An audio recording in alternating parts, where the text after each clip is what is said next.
Hey everybody, it's Mr. Marshall at Stony Lane. So I heard that you and your class are about to start studying a new kind of book called fantasy. Okay. And so I wanted to just give you a little bit of information about fantasy, stuff that you should know if you're starting to read those books. Okay. So let's make a chart and we'll call it fantasy books. Okay. In fantasy books, there's some things that you want to do as a reader that you want to keep in your mind while you're reading so that you can have good thoughts. Okay, so the first is that everything that you've ever learned about characters and setting and things like predicting, like all that's still true. In fact, it's kind of more true because the characters that you're going to encounter inside of a fantasy book are probably going to be really rich. Okay, they're going to have relationships with each other. So all the things that you've ever learned about characters and their relationships with each other, that's going to be really true.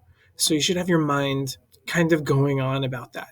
Okay, thinking about the relationships that your characters have and how those are changing. Okay, so that's one thing that you can always remember inside of a fantasy book. Okay, here's something that's a little different though. Okay, the setting, remember that's the place and the time that the story happens. Well, right now I'm going to focus on the place. Okay, because there's two kinds of fantasy books. One is called high fantasy. High fantasy is the kind of fantasy that happens like in another world.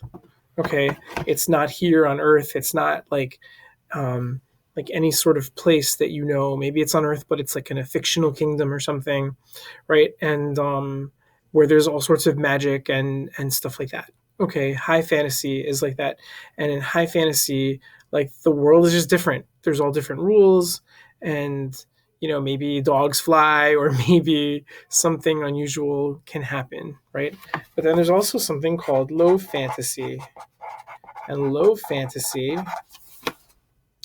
is the setting is sort of like a place like where we live. It's sort of realistic, and then but there's something unusual. There's something magical that happens here.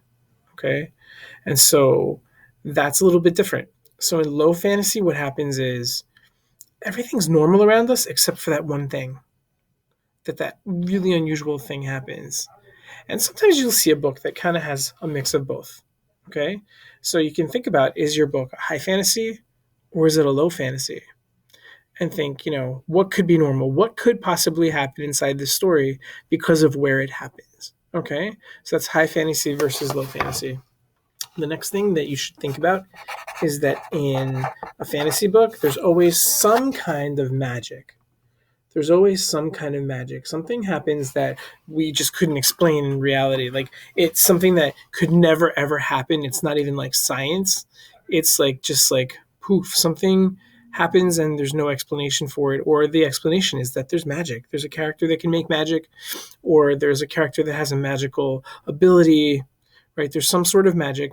And when we're thinking about the magic that happens inside a fantasy book, we have to think, all right, we're going to go with it. Like, for example, Superman can fly. We know that people really can't fly, but we're going to go with that. Okay, so Superman can fly. This character can do something that nobody else in the world can do. We're going to go with that, but we're also going to think about how does that magic affect the story? How does that magic make the story happen? How does it affect the characters inside the story? Because the magic is important, otherwise it wouldn't be there. Okay, so we're going to think about how the magic is affecting our character throughout the story. How is the magic affecting the story? Okay, so think about that. One more thing that's almost always going to happen inside fantasy is that there's this idea of good versus evil. Okay, inside a lot of fantasy books, there's characters who are good and there's characters who are evil. They just want to do bad things. Okay, they want to hurt someone, they want to kill someone, they want to do something bad, they want to take over the world.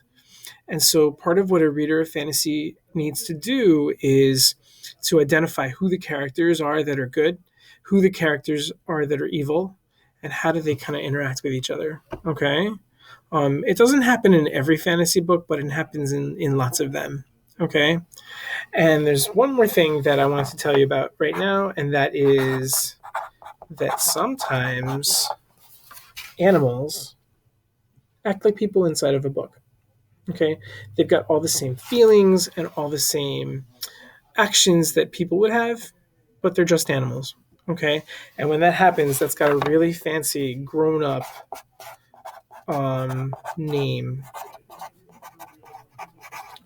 So it's a really long word. Here we go. It's called, wow, look at that word, anthropomorphism. Can you try saying that? Anthropomorphism. So the part here that says anthro means man or person. Okay. Morph means change. And it's not really that the person changed into an animal.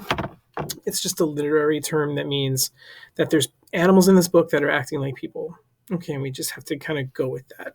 Okay, so here's a list of things. There's other things that I'll come to you in another video about that you should think about inside of a fantasy book, but here's a good list that you can start with. So maybe if you're already reading a fantasy book, you might recognize that some of these things are there, and you can start thinking about that together with a partner or your teacher or somebody, and or maybe you can write about it in your reader's notebook, and it'll help you get ideas of stuff to think about while you're reading. Okay, I hope you enjoy that. Enjoy your fantasy books. I love fantasy books, and I'll see you next time.